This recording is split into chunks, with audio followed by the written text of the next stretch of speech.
우리 다 같이 출애굽기 25장,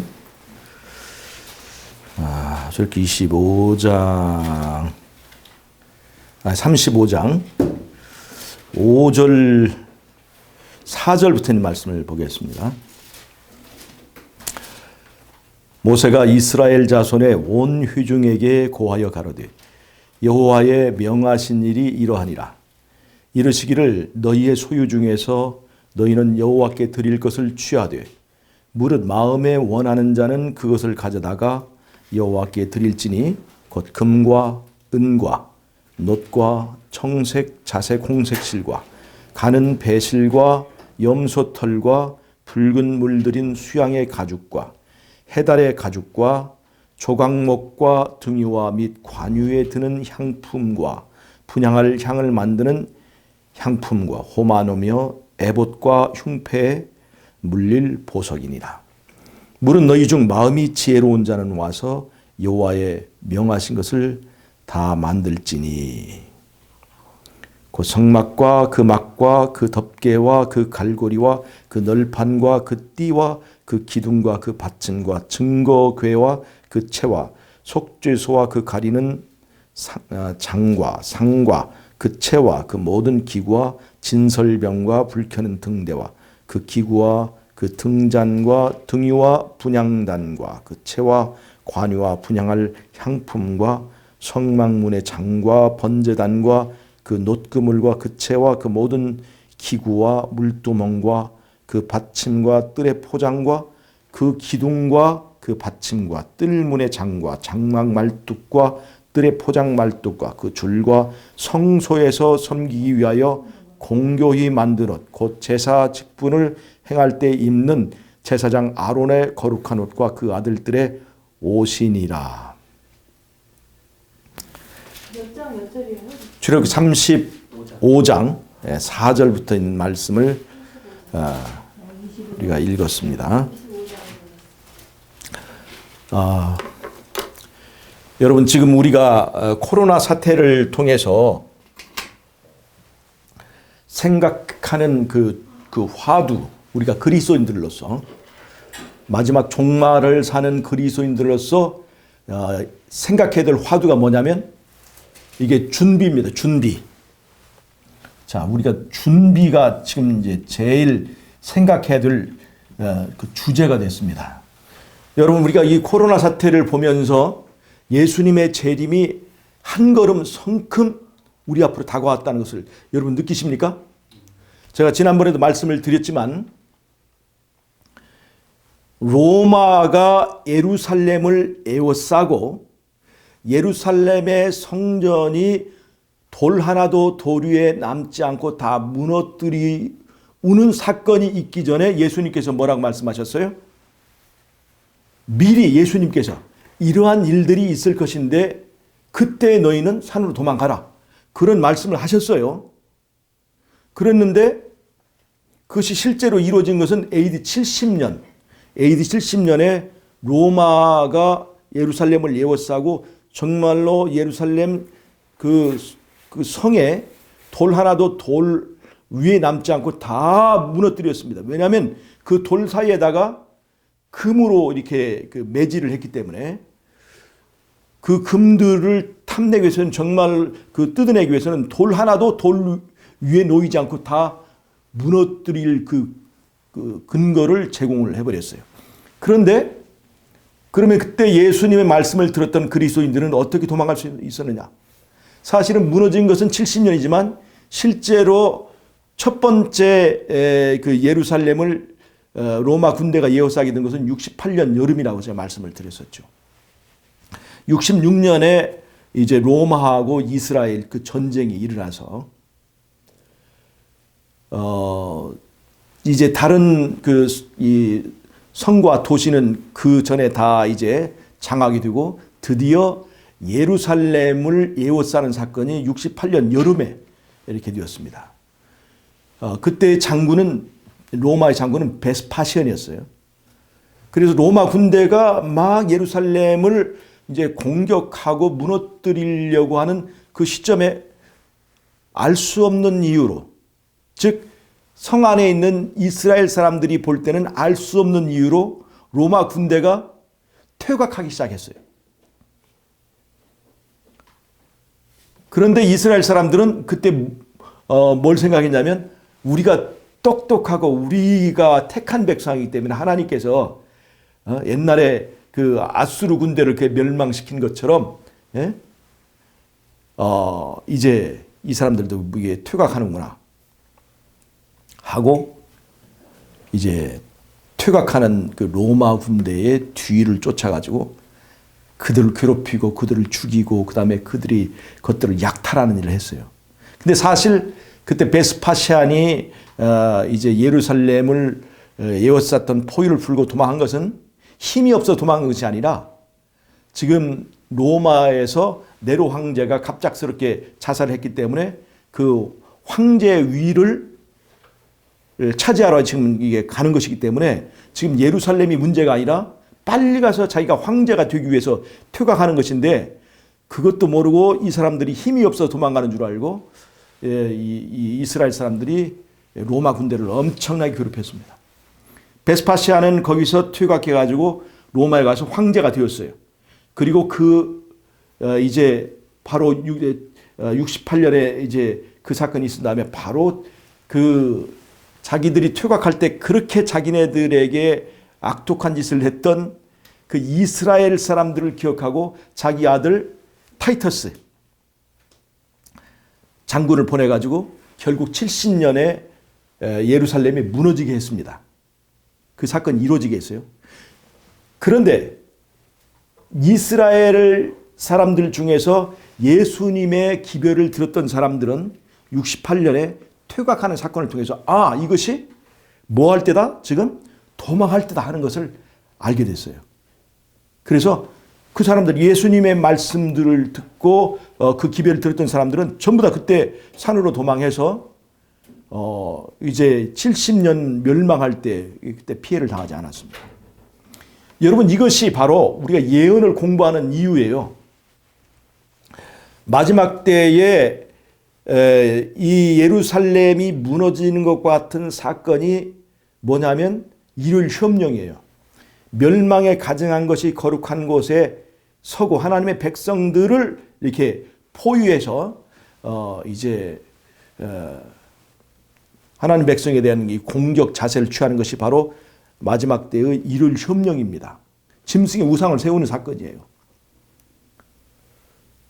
그런데 그 사건이 오면 어떻게 되냐면 짐승의 표를 받는 자 외에는 매매할 수 없게 됩니다. 매매할 수 없기 때문에 하나님의 백성들은 어떻게 되냐면 이런 경제 생활을 할 수가 없어요.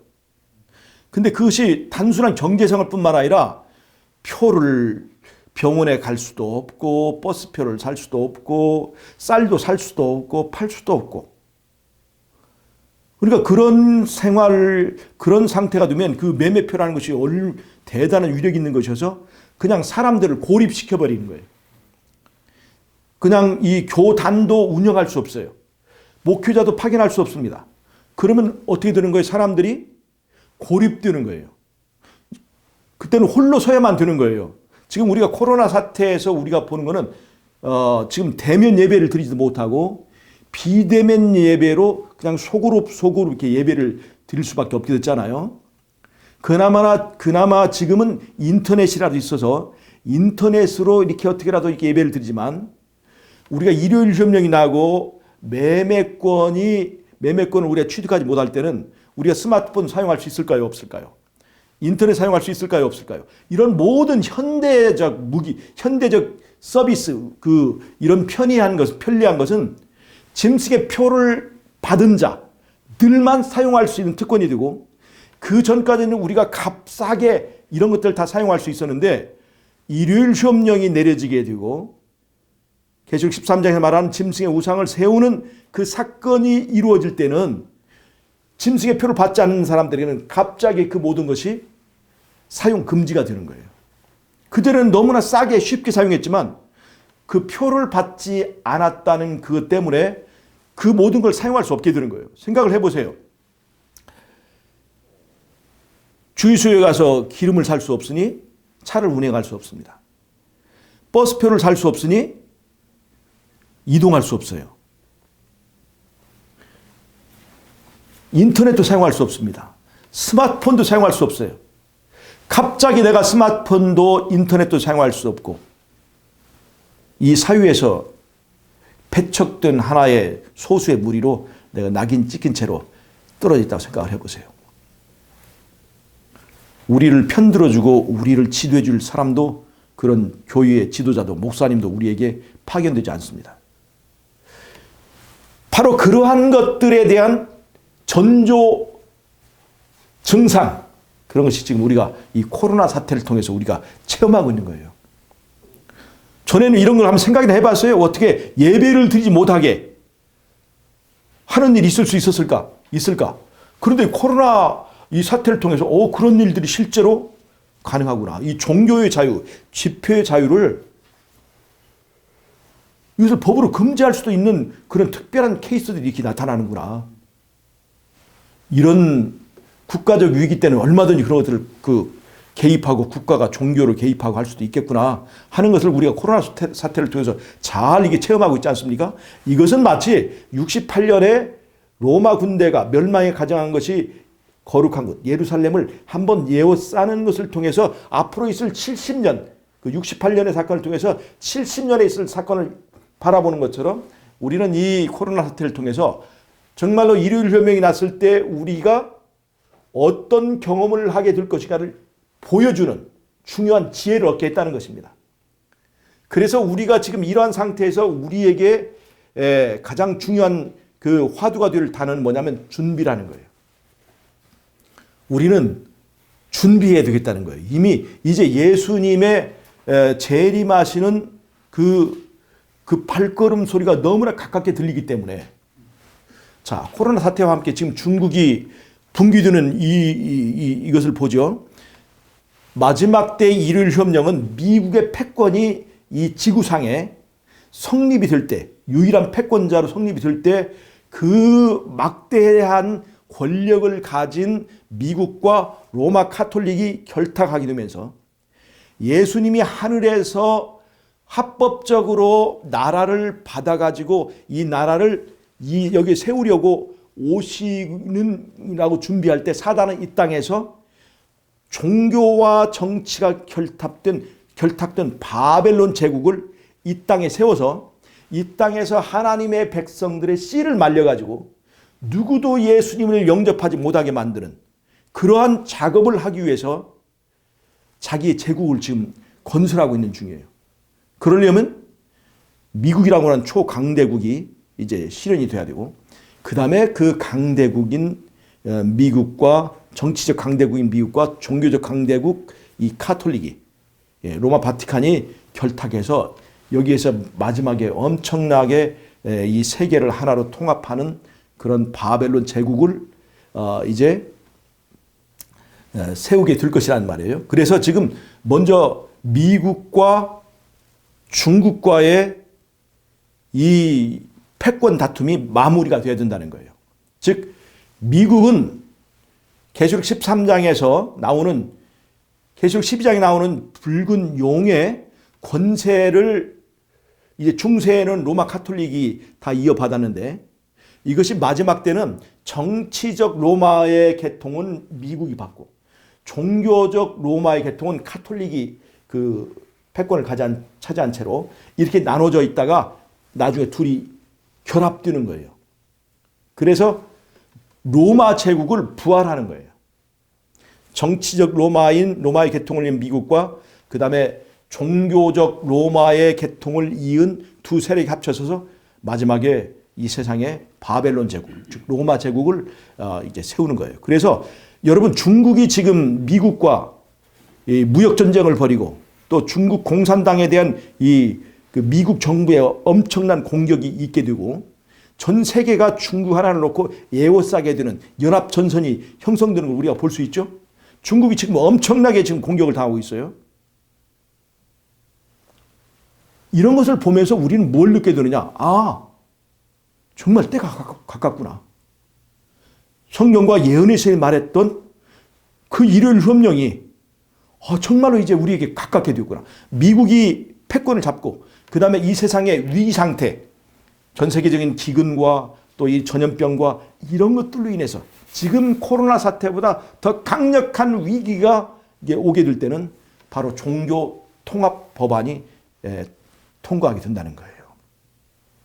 종교의 푸닥거리를 통해, 종교의 힘으로 푸닥거리를 통해서 이 위기를 극복하자고 하는, 이 위기를 극복하기 위하여 전 세계를 하나의 종교로 통합하려고 하는 그런 운동이 생길 정도로 이 지구가 커다란 이 존재 자체를 이제 보장할 수 없는 그런 위기들이 닥쳐오게 될 것이라는 것입니다. 그럴 때 모든 사람들에게 이 난관을 같이 헤쳐가도록 미국이 자기들이 확보한 식량을 파는 거예요. 나눠주는 거예요. 자기들도 먹고 살기는 힘들지만 우리 함께 살자. 그러니까 이것은 굉장히 좋은 일이 나쁜 일이에요. 굉장히 좋은 일입니다. 만약에 미국이 우리도 부족할지 모르니까 식량을 이거 팔지 않겠다 하면 안 파는 거예요. 그냥 강대국이 그렇게 하는 거니까. 그런데 이 강대국이 너무나 착한 거야. 이것을 파는 거야. 이것을. 근데 파는데 그 조건이 뭐냐면 바로 하나의 종교에, 통합된 종교에 참여하는 것을 전제로 하는 거예요. 근데 이 짐승의 표가 쉬운 거여야 되겠어요? 어려운 거여야 되겠어요? 많은 사람이 다 참여하려면 아주 쉬워야 돼요. 종교를 통합하려면. 그래서 삼위일체로 통합할 수도 없어요. 왜냐하면 삼위일체를 반대하고 목숨처럼 반대하는 그런 사람들 많으니까. 또 그 외에 여러 가지 종교적 어떤 요소를 가지고 통합을 하려고 하니까 종교를 통합하기가 너무나 힘들어. 종교 통합은 불가능한 거예요. 그런데 쉽게 통합할 수 있는 가장 쉬운 요소가 뭐냐면 그것이 바로 일요일에 예배 드리는 거예요. 모든 전 세계가 일요일 날 공휴일로 하고 있고, 그 다음에 그 공휴일에 예배 드리는 그 일요일 예배를 중심으로 통합을 하면 통합이 되기 때문에 사람들이 그 표를 받는 것이 쉽단 말이에요. 그러니까 그 날짜에 하는 것은 이미 일요일 날 우리가 공휴일 날인데 그 공휴일 예배, 일요일 예배에 참여하고, 그 다음에 참여하면 돈을 뺏어가는 게 아니라 참여하는 사람에게 특권을 주는 거예요. 특권을 주는 거예요. 자, 여러분, 일요일 협령이 맨 처음에 시작된 그 연도가 몇 년도 아세요? 로마 제국이 기독교를 핍박하다가 기독교를 인정하게 된 것이 313년 밀라노 칙령 때예요. 그러다가 321년에 콘스탄틴이 최초로 일요일 협령을 내렸습니다. 일요일 협령을 내리고 그때부터는 313년 이내는 이제 기독교를 종교로 인정을 하는 정도였지만 점점점 가고 할 때는 이제 이 일요일에 예배드리는 사람들에게 혜택을 주는 일이 이제 추진이 돼서 392년에는 로마가 기독교를 국교로 받아들이게 되는 거예요. 그렇게 핍박했던 그 기독교를. 그래서 이 일요일 로마가 장려하는 그 예배일로 통합된 종교에 참여하는 사람들에게는 이제는 핍박이 아니라 월급을 주는 거예요. 그래서 마지막 때의 이 짐승의 우상을 세우는 것은 그렇게 로마의 종교로 통합되고 참여하는 사람들에게는 혜택이 들어가는 거예요. 혜택이 돌아가는 거예요. 그러니까 우리가 볼 때는 그 짐승의 표인데 그쪽 사람들이 볼 때는 이게 뭐예요? 이 지구를 살리자는 좋은 뜻.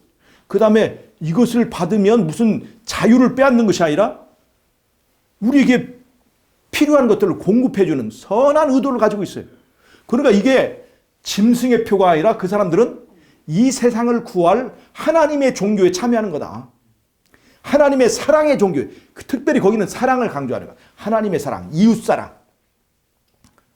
그래서 이 짐승의 표는, 우리가 아는 짐승의 표는 그때 짐승의 표로 나오는 것이 아니라 이 세상을 구할 하나님의 교회의 구원의 표가 되는 거예요. 천사의 모양으로 이 짐승의 종교가 등장하게 될 것이라는 겁니다. 이것이 사단의 전략이에요. 짐승의 표를 하나님의 인으로 바꾸고, 그 다음에 이런 통합에 반대하고 끝까지 율법주의적인 종교를 주장하면서 그 날짜에 집착하는, 마지막에 하나님의 계명을 지키는 그 사람들은 누구처럼 되느냐? 오사마 빈 라덴 있죠. 옛날에 미국의 쌍둥이 그 빌딩을 공격하던 테러리스트. 그 다음에 이번에 그 전광훈 목사가 8.15 때 그 집회를 해가지고 코로나가 막 번져가지고 막 욕을 얻어먹었죠. 그런 것과 똑같이 이 세계의 질서를 어지럽히는 자, 이 세계를 위험에 빠지게 하는 사람, 지금 이렇게 함께 뜻을 모아가지고 이 종교의 힘을 통해서 하나님의 은혜를 구해도 부족할 때에 이 자기들을 참여하지 않고 이것을 반대하는 저 무리들, 저 사람들 때문에 이 화가 우리에게 닥쳤다. 여러분, 이스라엘의 기근이 누구 때문에 오게 됐어요? 아합과 타락한 이스라엘의 사람들 상태 때문에 왔잖아요. 그때 엘리야가 이스라엘 그 사람들에게, 또 아합에게 뭐라고 그랬어요? 앞으로 3년 반 동안 여기에 비가 내리지 않을 것이다 얘기를 하고 사라졌잖아요. 근데 그 말대로 비가 왔어요, 안 왔어요? 안 와가지고 이스라엘이 엄청난 곤경에 빠지게 됐습니다. 그러다가 3년만 지난 다음에 아합하고 이스라엘 만났습니다. 아합하고 엘리야하고 만났습니다. 그때 아합이 엘리야한테 뭐라고 했을까요? 아이고, 우리가 잘못했습니다. 우리 죄로 이 모든 것이 왔습니다. 라고 하기는커녕 뭐라고 그랬어요? 이스라엘을 괴롭히는 자여 너냐? 그랬어요.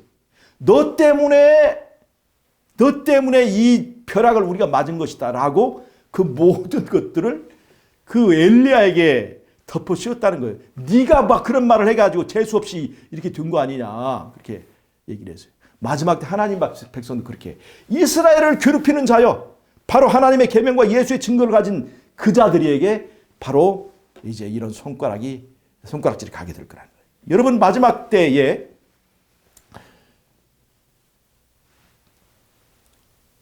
베드로 전서 후서가 쓰여진 초기에 우리 기독교인들이 당한 것과 똑같은 일이 있을 거예요. 로마 황제 네로가 미쳐가지고 로마 시내에다 불을 질렀습니다. 불을 지르고 불탄 것을 보고 이제 이 착각에 빠진 이 광신 황제가 시를 지었어요. 노래를 했다고요. 그런데 정세가 이상하게 돌아가는 거예요. 네로가 불을 질렀다더라. 이게 반란의 기미가 막 이제 첩보가 오는 거예요. 큰일 났다. 이거 황제의 자리에 쫓겨나겠구나.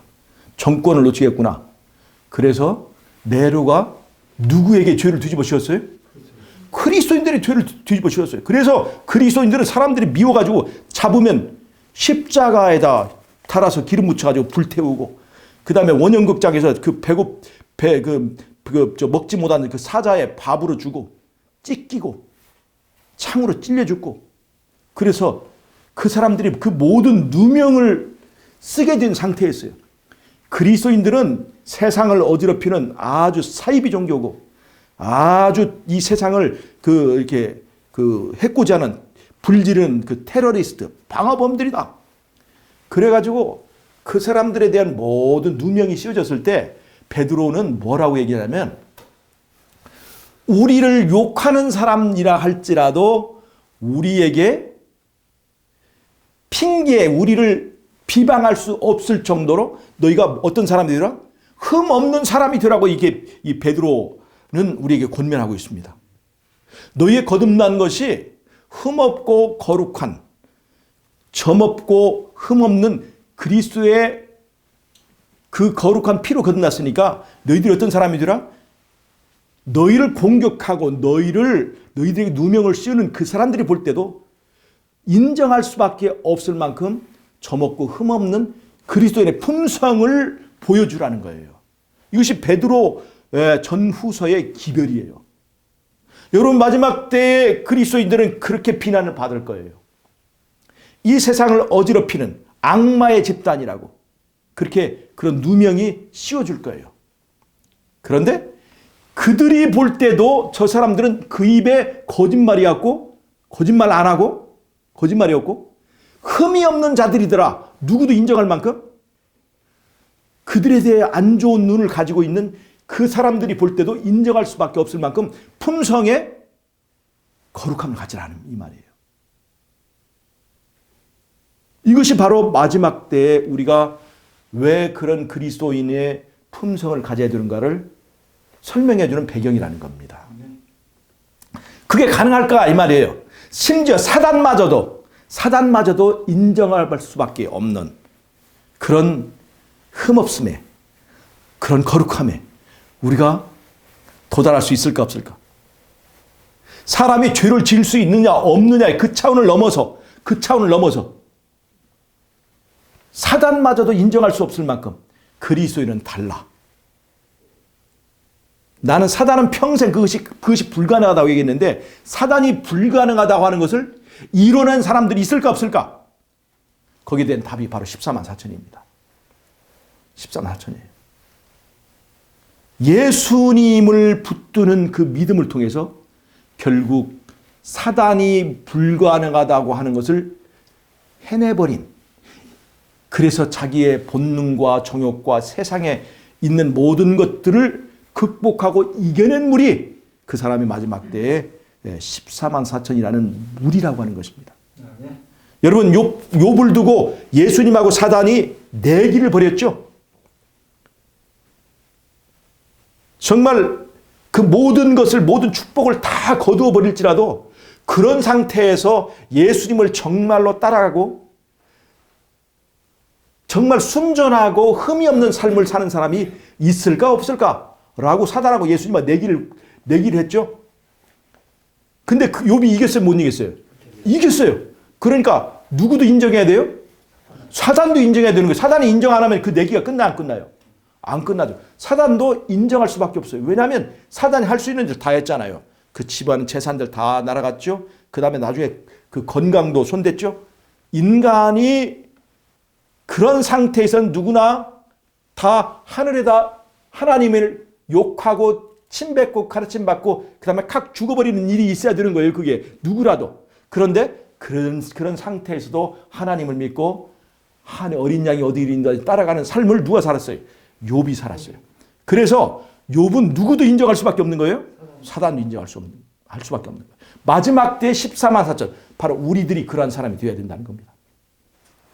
심지어 사단도 인정할 수밖에 없는, 심지어 우리를 테러범이라고 공격하는 이 바벨론의 백성들도 인정할 수밖에 없을 정도의 품성의 흠없음을 이루어야 되는 것이 이 대쟁투적인 차원에서의 요구입니다. 구원을 받기 위해서 그 흠없는 품성 요구드는 것이 아니에요. 구원은 내 마음속에서 예수님을 영접하는 것으로서 그 관계로서 이루어지는 거예요. 그런데 이 대쟁투는 누구도 그것을 인정할 수밖에 없어요. 사단이 인정할 수 없을 정도, 인정할 수밖에 없을 정도. 그 다음에 눈에 보이는 것을 사람들이 인정할 수밖에 없을 정도의 것이기 때문에 이것이 표현이 되어야 안 돼. 표현이 돼야 되는 거예요. 그래서 여러분 마지막 때 우리는 무엇을 위해 준비해야 되느냐? 첫 번째는 품성에 대한 준비를 해야 됩니다. 품성. 두 번째는 뭐냐면 뭐를 준비해야 되느냐? 선교를 위해서 준비해야 됩니다. 선교. 자, 여러분 잘 보세요. 이제 북한과 이 중국 공산당 정권이 무너지면 복음의 길이 열려요. 이들이 가로막던 복음의 길목이 열리면 즉 일요일협령이 내리게 될 그것과 함께 무슨 사명이 내리자면 복음을 땅끝까지 전파하는 그 사명을 완수해야 되는 그런 의무가 그리스도인들에게 이제 내려지는 거예요.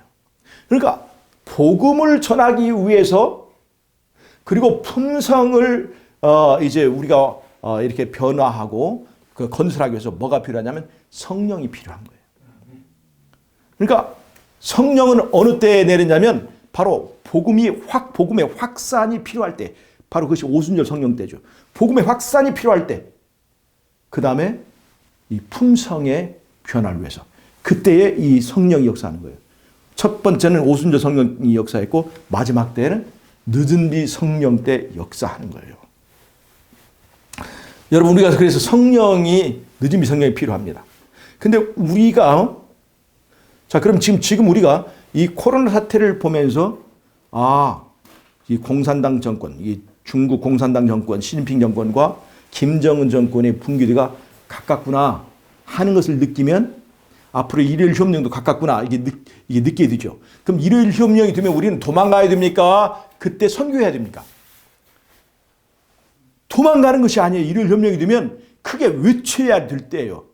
그 전까지는 방구석에 있으면서 그냥 조용히 성경만 보는 사람이었다면 진짜 일요일 협령이 되면 이제는 아낌없이 외쳐야 되는 것이에요.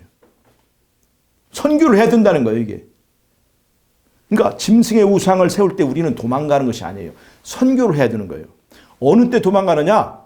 그거는 야곱의 환난 때. 즉 이미 구원받을 사람은 이미 다 확정되고 은혜식이 다 끝나고 그 다음에 7 재앙이 내릴 때 그때 우리에게 야곱의 환난이 내릴 거예요. 살인 명령이 내릴 거예요. 그때는 우리가 도망가야 되는 거예요. 이미 구할 사람은 이미 다 구해졌고 이미 그건 다 끝났어요. 그때는 시골 생활이 아니라 도망 생활이 이루어지는 거예요. 자, 그러니까 우리는 무엇을 위해 준비해야 되냐면 품성의 변화, 대쟁투의 일면으로 우리 자신의 변화를 위해서 준비해야 되고 또 하나는 선교를 위해서 준비해야 됩니다. 자, 그래서 어떻게 해야 될까? 우리는 첫 번째 성경과 예언에 의해서 우리의 권면한 그런 우리에게 필요한 그 개혁의 요소들을 실천하고 순종해야 됩니다. 첫 번째, 음식물 개혁해야 됩니다. 두 번째, 전원생활, 시골 생활 준비해야 돼요.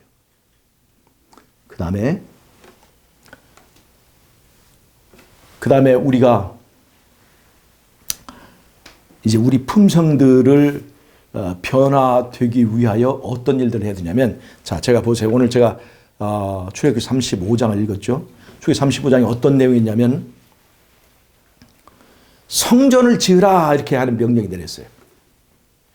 자, 하나님께서 성전을 지을 만한 보물이 있어요, 없어요? 있어요. 성전을 지을 만한 기술이 있어요, 없어요? 하나님께. 능력이 있어요, 없어요? 있어요. 일주일도 안 걸리죠. 한순간에 다 촥 만들어버리죠.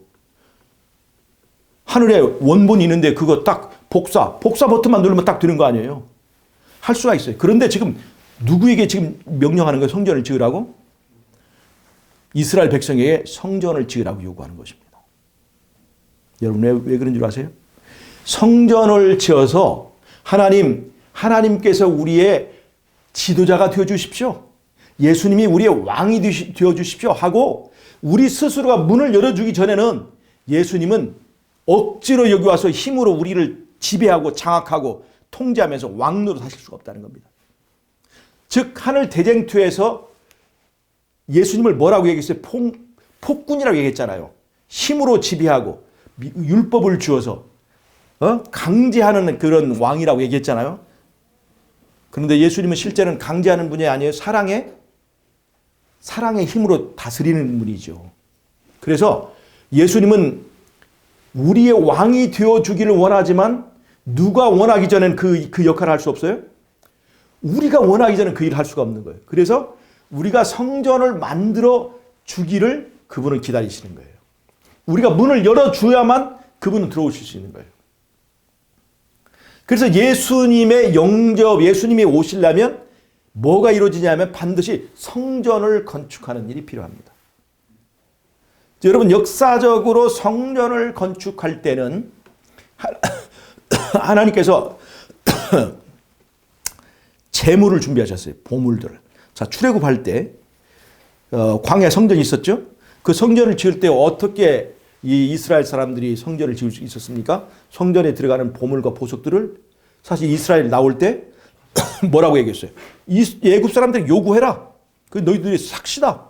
그래서 애국 사람들이 달라니까 줬어요, 안 줬어요? 정신이 애국 사람들이 지금 빨리 이 사람들을 내보내야 자기네를 살겠거든. 그러니까 이제 그 보물과 저기를 달라고 하니까 그냥 삭스로 공짜로 부려먹었으니까 삭스를 줬어요. 그래서 그걸 가지고 와서 그걸 가지고 이 성전을 지은 거예요. 이 지금 보물 여기 성전을 짓는데 필요한 보물들 다 있죠. 근데 이스라엘 사람들이 넘치게 줬어요. 성전을 짓는 것보다 훨씬 더 많은 걸 줘가지고 나중에 이제 그만 가져와 할 정도로 자원하는 심령으로 그걸 줬습니다. 그걸 가지고 이제 그 모세와 그 기술자들이 성전을 지었습니다. 그 다음에 장막 성전이 지난 다음에 광야의 성전이 있었는데 그것이 어느 때에 멋진 건축물이 되냐면 솔로몬 시대 솔로몬 성전으로 그 성전이 또 지어졌습니다. 그때 필요한 모든 재물들, 모든 보물들을 하나님께서 준비하게 하셨습니다. 누구를 통해서? 다윗을 통해서 다 준비하게 하셨습니다. 그래서 성전을 짓는데 필요한 것은 하나님께 다 공급하셨어요. 자, 그런데 이제 그 성전이 무너졌어요, 안 무너졌어요? 무너졌죠. 무너졌는데 이제 바벨론의 포로로 갔죠. 바벨론 포로로 이제 가가지고 돌아왔죠. 돌아와서 다시 성전을 지어야 됐죠. 그때는 어떻게 했을까요? 스룹바벨 성전을 지을 때 누가 그 일을 하게 했어요? 고레스가 그들에게 고레스 왕이 이 이스라엘 사람들 성전 지을 때 필요한 것은 뭐든지 쓰게 해라 해서 하나님께서 이제 그걸 공급해 주신 거예요. 여러분 이걸 잘 보세요. 마지막 때 예수님이 오시기 전에 우리가 지어지는 성전은 잘 보세요. 우리가 거할 곳은 지금 어디에 지어지고 있습니까? 하늘에서 짓고 있어요. 예수님께서. 예루살렘 성과 이 모든 것은 하늘에서 지어지고 있어요. 우리가 거할 곳은. 그러면 예수님이 거할 곳은 어디서 지어질까요? 이 땅에서 우리가 인적 성전이 예수님이 거할 인적 성전 그것이 바로 14만 4천이라고 하는 성전이에요. 14만 4천은 정사각수예요. 정사각수. 지성수 숫자예요. 그건 예수님의 영접하는 그런 그 인적 성전의 수입니다. 자, 그런데 보세요. 이 영적 성전을 짓기 위하여 하나님께서 우리에게 주신 선물이 뭔 줄 아세요?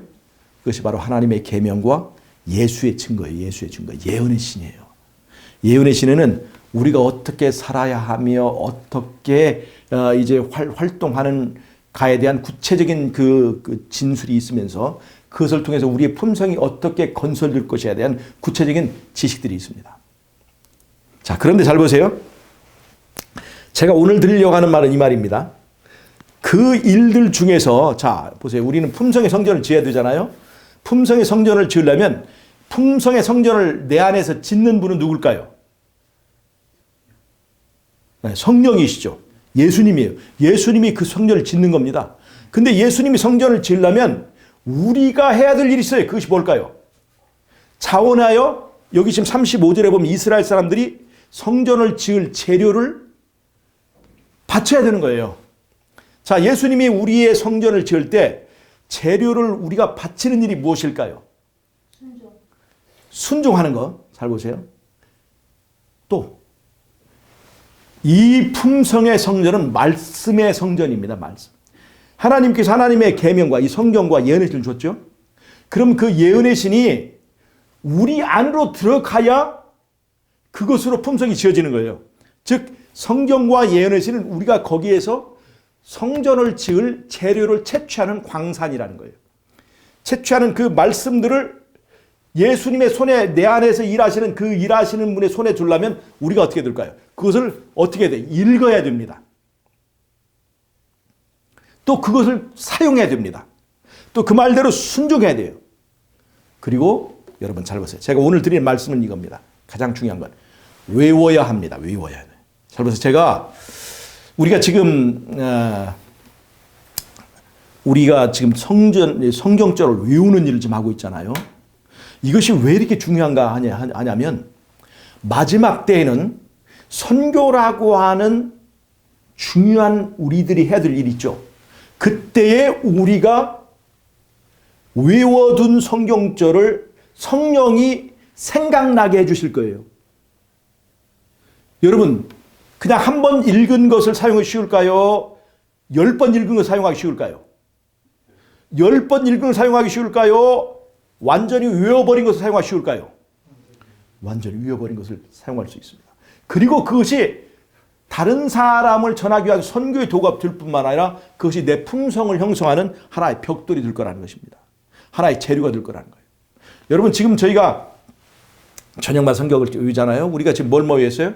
지금 한 달 정도 되는데 히브리 4장 12절, 그 다음 데살로니가전서 4장 16절 17절, 그 다음에 출애굽기 20장 1절부터 17절까지 10계명을 다 외워버렸습니다.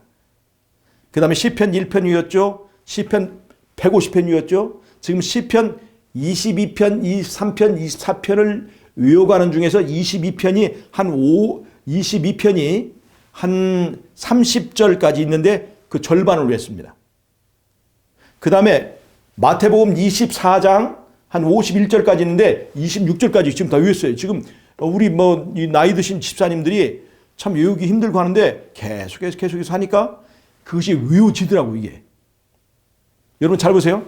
저도 이게 제일 내가 성경 연구도 많이 하고 이것도 했는데 이제까지 제일 싫어하고 안 했던 것 중에 하나가 성경을 외우는 거였어요. 이거 내가 정말로 싫어했던 일이에요. 그 다음에 성경을 외우려고 하면 너무나 막막한 거예요. 제가 계시록을 강의를 많이 하기 때문에 요한계시록을 꼭 외웠으면 좋겠다는 마음이 굴뚝 같았습니다. 그리고 읽기도 많이 했어요. 근데 이것을 외울 것이라고 하는 생각을 못했어요. 전혀 시도를 해보지 못했어요. 근데 이번에 이제 이런 코로나 사태를 통해서 여러 가지 그런 것들을 통해서 이제 성경을 좀 외워야 되겠다는 생각을 하게 되고 제가 외우기 시작했습니다. 외우기 시작했는데 제가 힘이 너무나 없고 외우는 걸 싫어하고 외우기도 힘들고 너무나 막연하고 그래서 그럴 때는 우리가 어떻게 기도할 수밖에 없잖아요. 그런데 하나님께서 우리에게 은사를 주실 때 내가 원하지도 않는 걸 주실까요? 아니면 정말 간절히 원하는 사람에게 주실까요? 간절히 필요하고 원하는 사람에게. 그러면 간절히 필요하고 원한다는 사람은 말로만 그렇게 하는 사람일까요? 실제로 막 그런 일을 부딪히면서 그 다음에 그 필요를 절실하게 느끼는 그 사람일까요? 진정한 기도는요, 말로 하는 기도가 아니라 행동으로 하는 기도라는 거예요. 그래서 우리가 할 수 있는 바 최선을 다할 때 하나님이 그게 하나님께 들어가는 그것이 기도가 돼가지고 하늘은 스스로 돕는 자를 돕는다는 말이 어떻게 보면 성경적 원리가 맞습니다. 스스로 간절히 원하고 하나님 내 한계가 부닥쳤을 때까지는 한계까지는 내가 할 수 있는 노력을 다하지만 한계에 부닥쳤을 때는 그때 누구를 찾아야 되는 거예요? 그때 하나님을 찾아야 되는 거지. 내 한계에 달하지도 않고 내가 노력하면 할 수 있는 일들을 안 하는 것은 하나님께서 그 일을 위해서 은사를 주시지 않죠. 인간이 한계에 도달했을 때 그때 하나님의 은사가 일하게 되는 거예요. 저는 계시록을 이렇게 이제 외우기 시작했는데요. 계시록 외우면서 정말 내 한계를 도달하고 정말 이게 불가능할 것 같은 미션 임파서블 그런 영화 있죠. 불가능한 일이 불가능한 일. 그럴 때 기도하고 또 기도하고 포기하지 않고 했더니 여러분 제가 10월달, 9월달 말부터 했으니까 근 한 달 정도 했습니다. 처음에는 6개월 작정하고 했어요. 6개월 동안 한번 해보려고 생각했어요. 그런데 시작을 하니까 그리고 포기하지 않고 하니까 하나님께서 은사를 주셨어요. 은사를.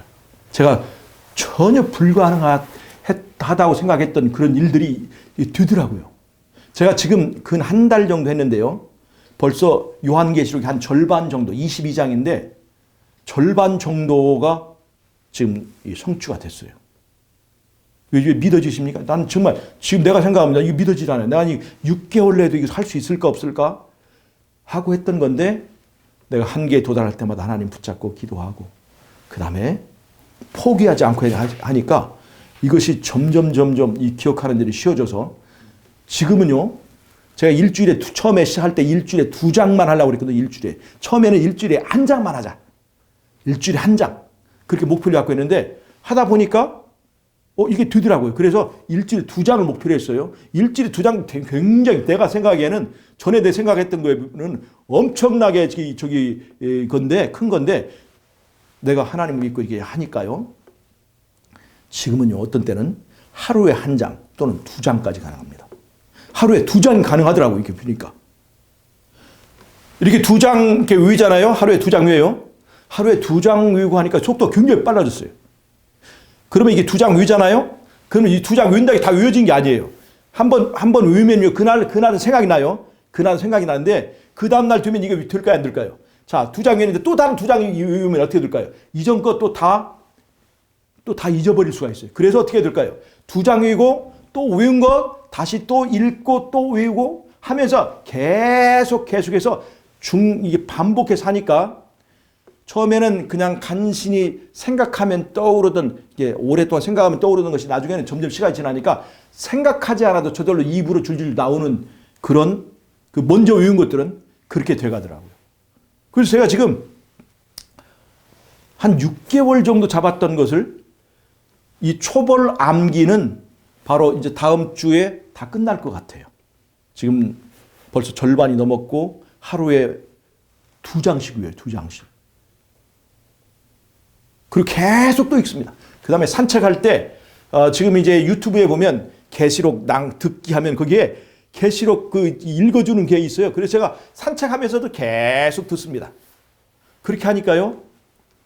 이게 계속 초벌로 외우고 또 반복해 듣고 하니까 이것이 이제는 내 살이 되고 내 피가 되는 것처럼 막 외워져요. 제가 보세요. 계시록만 외운 게 아닙니다.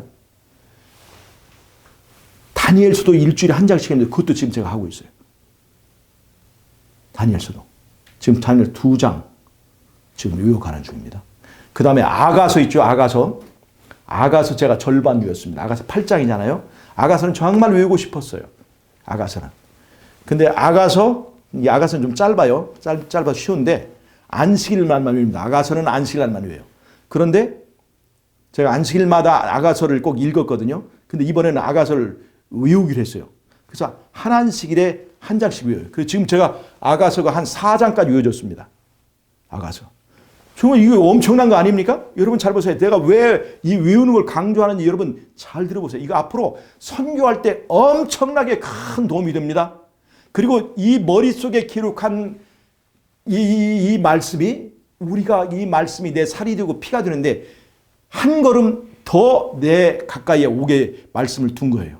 그 다음에 여러분 성경을 외울 때 말씀을 하나하나 세밀하게 집중해야 될까 안 해야 될까요?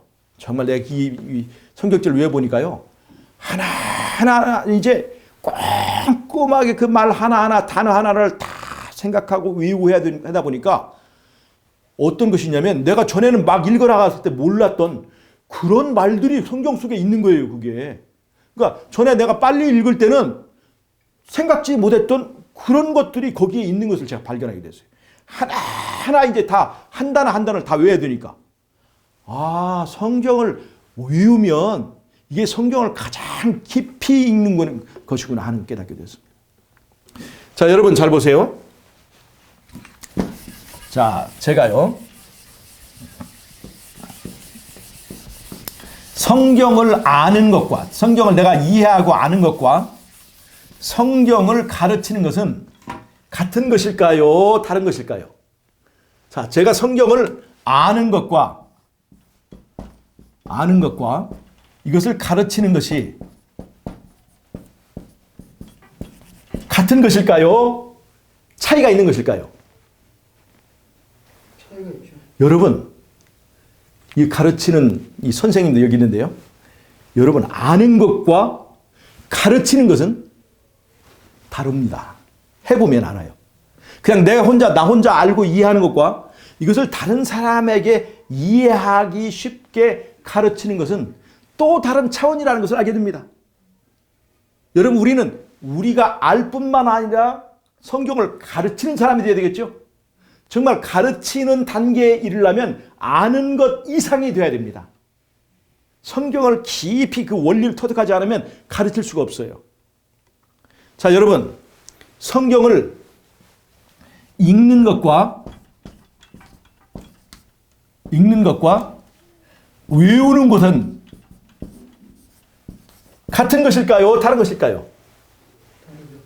여러분, 성경을 그냥 읽고 이제 내가 알고 있구나 라고 하는 것과 성경을 외우는 것은 완전히 다른 것이라는 것을 내가 이번에 그 요한계시록을 내가 외우기 시작하면서, 성경절을 외우기 시작하면서 여러분 그걸 깨달았어요. 외우는 것은 전혀 다른 차원입니다. 전혀 다른 차원. 그냥 읽을 때 찬찬히 읽고도 했지만 그것을 내 머릿속에 기록이 될 정도로 외우는 것은 전혀 다른 차원이라는 것을 알게 됐습니다. 여러분, 성경을 알지만 그것을 순종하고 실천하는 것은 같은 값일까요? 다른 값일까요? 알고 말할 수는 쉽지만 그것을 실천하고 순종하는 것은 또 다른 얘기입니다. 여러분, 우리가 성령을 받는다면 읽는 것에서 올까요? 순종하는 데서 올까요? 아는 데서 올까요? 가르치는 데서 올까요? 여러분, 그 단계를 내가 지금 말씀드린 거예요. 읽는 데서 올까요? 외우는 데서 올까요? 제가 지금 여러분 같은 원리를 지금 보지 않습니까? 여러분, 그래서 제가 성경을 외우라고 권하는 겁니다. 여러분, 내가 이걸 이게 외우는 사람도 있고 안 외우는 사람도 있지 그렇게 생각하지 마시고 마지막 때의 하나님의 백성들에게는 이것이 정말 필수적이라는 걸 꼭 이해하시기 바랍니다. 제가 이것을 강한 성령의 하나님의 섭리를 지금 생각하고 있어요. 저야 전에 이런 걸 생각해 본 적도 없어요. 올해 한 4, 5월 달부터 제가 성경 장별 주제로 외우기 시작했잖아요. 거기서부터 이것이 발전이 된 거예요. 지금 이렇게. 자꾸 그 일에. 그 다음에 여러분 이거 있습니다. 외우는 거 이거 말이에요. 이거 처음에는 힘들지만 조금만 하면 맛보면 중독성이 있어요. 이 중독성이 있어요. 계속 외우고 싶어요. 이게. 그 단계에 빠지면 외우는 게 쉽습니다. 제가 이 중독성에 이 성경을 외우는 것에 일종의 중독된 상태에 이르니까 전에는 일주일에 한 장 외우려고 했던 것이 지금 일주일에 아예 하루에 2장 외울 수가 있게 돼요. 물론 계시록처럼 장이 그렇게 길지 않은 장들이 있기 때문에 가능하겠죠. 다니엘서는요, 계시록 장의 2배입니다. 그래서 다니엘서는 그렇게까지는 안 돼요. 안 되는데 계시록 같은 경우는 하루에 2장이 외워져요. 초벌 이것이. 여러분, 우리가 성령을 받으려고 한다면 우리 마음속에 하나님에 대한 진정성이 있어야 될까요? 없을까요? 말씀에 대한 간절함이 있어야 될까요? 없을까요? 여러분, 이거 잘 보세요. 성령을 받는다 하는 얘기는요, 능력을 받는 것을 말하는 것입니까? 하나님을 받는 것을 말하는 것입니까? 여러분, 우리가 느림미 성령을 받는다면 느림미 성령의 능력을 생각합니다. 그래서 안 되는 거예요. 느림미 성령은 하나님을 모시는 겁니다. 어떻게 하면 우리가 하나님을 모시게 될까요? 그건 내가 성전을 짓고 주님께서 내 안에 오시기를 간절한 마음으로 원하는 것을 통해서 이루어진다는 겁니다. 하나님을 간절히 원하지 않는 사람에게는 절대 느림미 성령이 역사하지 않습니다. 무슨 말 아시겠어요? 여러분, 내가 세상 재미에 빠지고 세상 일에 빠졌을 때 절대 성령 내리는 일 없습니다. 마지막 때 느림미 성령 없이 대쟁투를 수행할 사람이 있을까요? 지금은 신앙을 지킬 수 있지만 마지막 때에 거대한 핍박의 물결을 거슬려서 그 싸움에서 이길 수 있는 사람은, 성령이 없는 사람은 그것을 이기지 못합니다. 그러니까 성령은 돼도 받아도 그만, 안 받아도 그만인 옵션이 아니라 이거는 필연적인 거라는 거예요. 여러분, 이것을 꼭 이해하시기 바랍니다. 간절한 마음으로 하나님을 모시길 원하는 사람들은 이런 일들을 하세요. 아는 것보다 가르치는 단계에 이를 수 있도록, 읽는 것보다 외우는 단계에 이를 수 있도록, 이런 것들이 하나님께 대한 간절함을 표현하는 우리의 기도가 되는 거예요. 아는 것보다 실천하는 사람이 될 수 있도록 여러분 그렇게 하실 수 있기를 바랍니다. 저는 제가 감히 우리의 힘으로 이것을 할 수 있다 이렇게 말하고 싶지 않습니다. 우리는 하나님과 함께 할 때 이런 일들을 할 수 있다 생각합니다. 저는 이 계시록을 외우고 이렇게 할 때마다 너무나 절망감을 느끼는 때가 많아요. 너무나 유해 보시면 알지만 계시록이 말이에요. 굉장히 이 말이 나라와 족속과 방언과 백성 이렇게 돼 있으면 나라와 방언과 백성과 족속과 나라와 이렇게 이 말이 같은 말들이 여러 번 다르게 꼬여 있어서 가지고 외우기가 너무나 힘들어요. 여기가 같은 말들이 다른 배로 나와요. 같은 말들이 가로되, 이르되, 말하되 막 이렇게 섞여서 막 나오기 때문에 그런 것들을 외우는데 굉장히 힘이 듭니다. 그럴 때일수록 어떻게 해야 될까요? 그런 것들이 우리에게 말하기를 포기하라고 얘기해요. 어떻게 그것을 할 수 있겠냐고. 그러나 우리는 어떻게 해야 될까요? 그때 우리가 하나님께 은사를 구하는 그 시간이 든다는 것입니다. 한계를 느낄 때마다 우리 주님께 은혜를 구하고 우리가 이 일을 포기하지만 않으면 우리는 다 이기는 자가 될 수 있습니다. 우리가 하나님의 말씀을 우리의 머릿속에 넣어주고 우리의 삶 속에다 넣어주면 그것을 가지고 품성의 집을 지으시는 분은 누구시라고요? 우리 안에 예수님이라고 하는 것입니다. 여러분 예수님이 오시기 전에 우리가 할 일이 있습니다. 그것은 바로 우리가 예수님을 영접한 품성의 성전을 짓는 일입니다.